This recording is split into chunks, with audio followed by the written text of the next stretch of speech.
Battlefield 6 is nearing its launch, and for many, it's probably been a long time since you've last played. You might be itching to jump back in, and while these days are slowly counting down, what can you learn about right now to get you ready for the upcoming launch? Today I want to run down 25-ish things that have been publicly confirmed, already seen, and or committed to being changed for launch compared to the beta build that the entire world saw. Some of these come directly from confirmation from developers, some comes from gameplay builds already seen from recent labs and capture session versions of the game, and some have been otherwise officially announced. Today we're taking a look at all of it, so drop your thoughts as we go along, drop a like, and make sure to subscribe to stay up to date with all things Battlefield 6 and all things FPS content. We have such a busy fall upcoming with multiple game launches, so if you'd like to join the community and come along for the ride, I would love to have you. But for now, let's get into it. So first, there are a few things that are entirely new features, new content, and stuff like that. Things like new class training and adjustments. Now, classes in particular showcased a lot more recently, while also having some changes made from what we saw in the beta. So while some classes have been changed with minor updates, like support can now offer friendlies the ability to heal and supply rather than just resupply them, the bigger of the things with the class selections come down to additional training paths that are available and that have already been seen.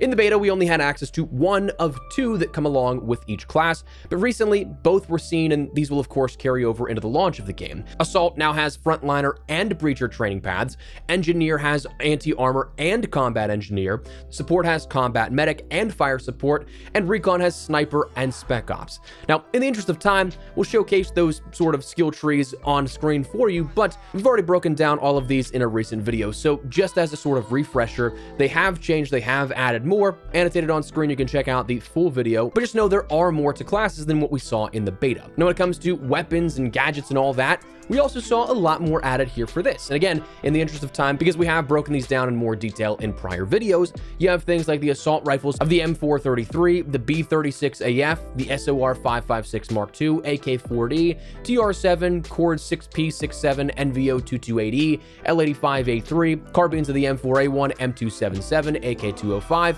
M417A2, GRT BC, QBZ192, SG553R, SMGs of the SGX, PW5A3, PW7A2, UMG40, USG90, KV9, SCW10, SL9, and so on and so forth. Naturally, a beta being a limited test of what is available, but kind of giving you the fundamentals and what you can experience there. It's not going to have the same amount of weaponry as the full launch of the game. It seems like these most recent builds are either the same number of weapons at launch or just slightly below, but still, it takes that number of weapons we had in the beta, and if my memory serves me correctly, thinking about the number in that build, it takes that amount and over triples it. So nice to see that we have a lot of variety upcoming still that for the most part, most people have not been able to yet see or try out for themselves. Another new additional feature within Battlefield 6 that is new from the beta to the launch is a new mercy role for being dominated of sorts in Conquest.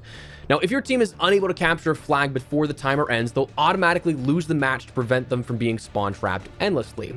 Now, this comes along with a pop-up message, so you know that it will be something that is imminent, but honestly, this seems kind of divisive. Like, I don't know if this will be something that's reverted, but right now it seems like it's coming into the full launch of the game, because clawing your way back from some of these sort of down and out moments creates some very epic win scenarios and is a sight to behold in Conquest. Honestly, it happens more than you probably expect too, so to have that mercy roll takes away from the chance of those epic comebacks.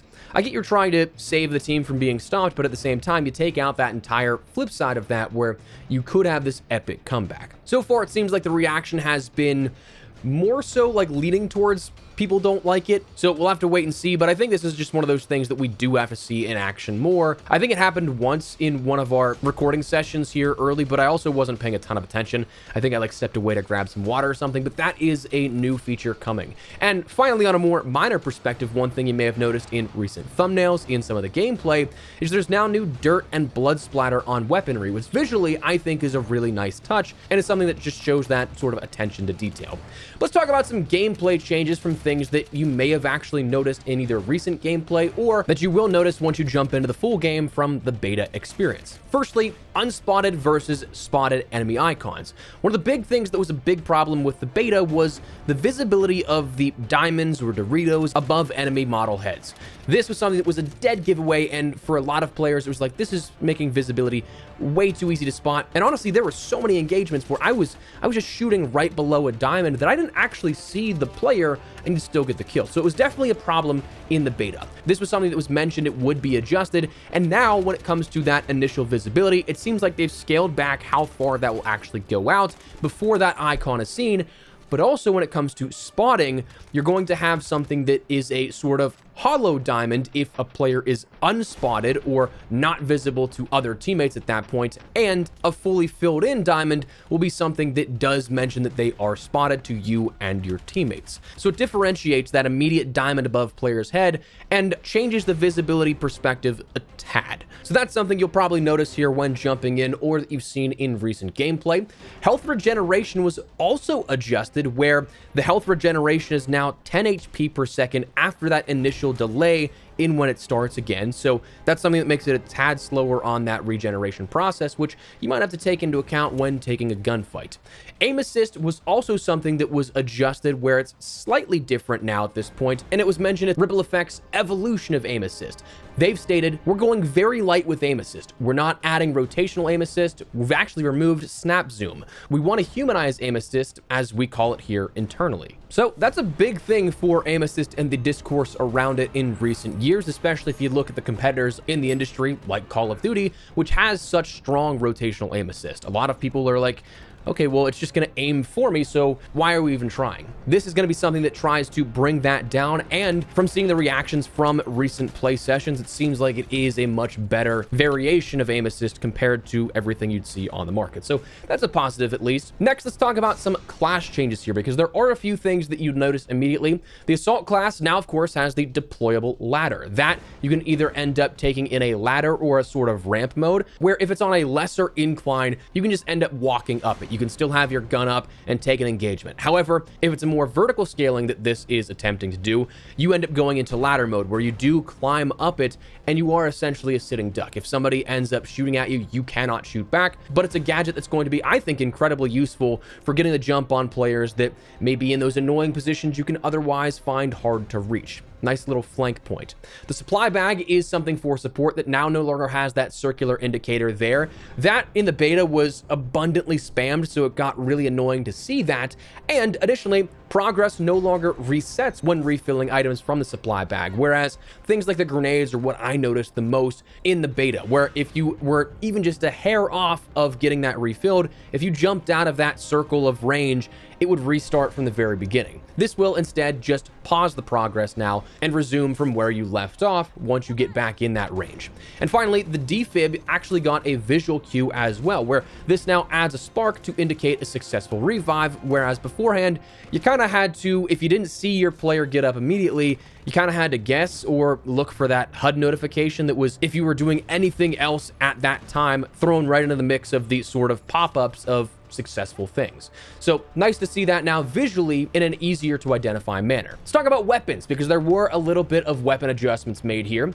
In general, weapons saw the dispersion bugs from the beta fixed for launch. This was one of two different things here, where the one was the annoying slide bug, where if you canceled a slide at any point during the complete animation of it, it would carry that larger aim cone over to your ADS until you completed another slide in its entirety. This has been fixed for the launch. And there was another one where if you jumped over small ledges and fall, you'd have this sort of wobble effect that would activate normally from just a much higher fall distance. That has now been fixed out as well.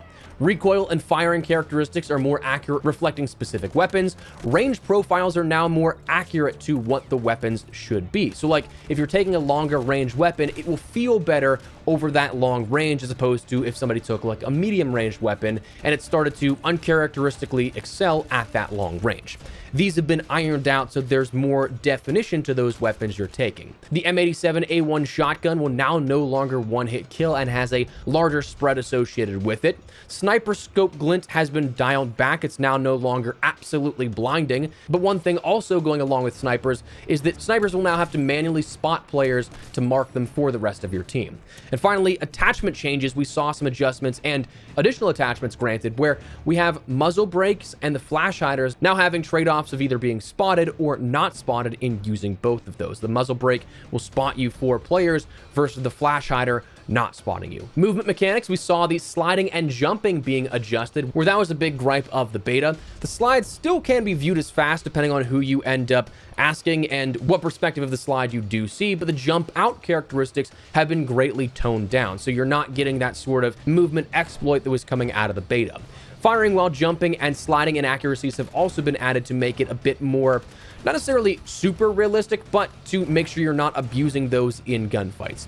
Vehicles saw a little bit of updates where every vehicle is now faster, some even having boosts equipped to them that you can end up activating for a little bit more speed. The helicopter engine power has been boosted so that it will now feel more akin to Battlefield 4, and first-person perspective now has a better visibility and better atmosphere while piloting or driving these vehicles. And finally, the last thing, which is honestly just as important as any of these other things, is the servers have updated hit detection and netcode improvements. So fingers crossed, this should make for a better experience in connectivity, that whenever you go into the full game itself, you won't have any issues.